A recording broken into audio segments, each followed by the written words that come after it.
In today's video, I'm going to teach you how to timestamp a document within Docusign. This is a crucial step when managing electronic agreements, as it helps you keep track of when each signature is added, ensuring both parties are aligned on terms and timelines. So, let's dive right in and go through the process together.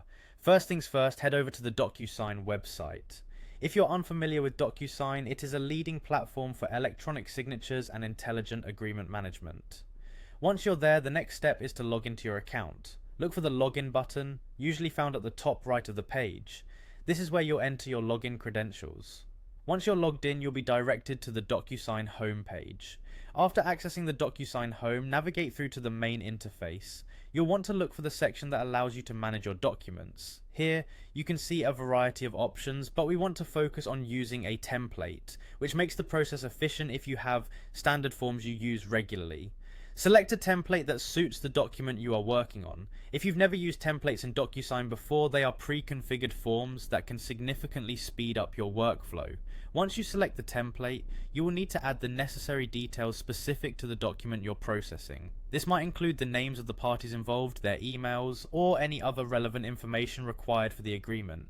Now that the document details are filled out, click on the Next button to proceed. This moves you further along in the signing process, setting up your document on the platform for modification. It's important to make sure all information is accurate at this step to avoid any issues later on.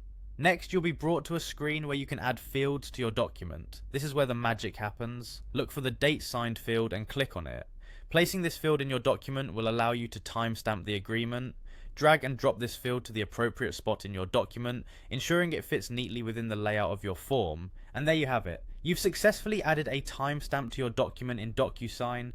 This feature is a vital part of maintaining proper record keeping and transparency in your agreements, especially for legal and regulatory compliance. Remember, regular practice with these steps can save you time and make your workflow more efficient in the long run. Thanks for joining me, and I hope you found this tutorial helpful. Happy signing.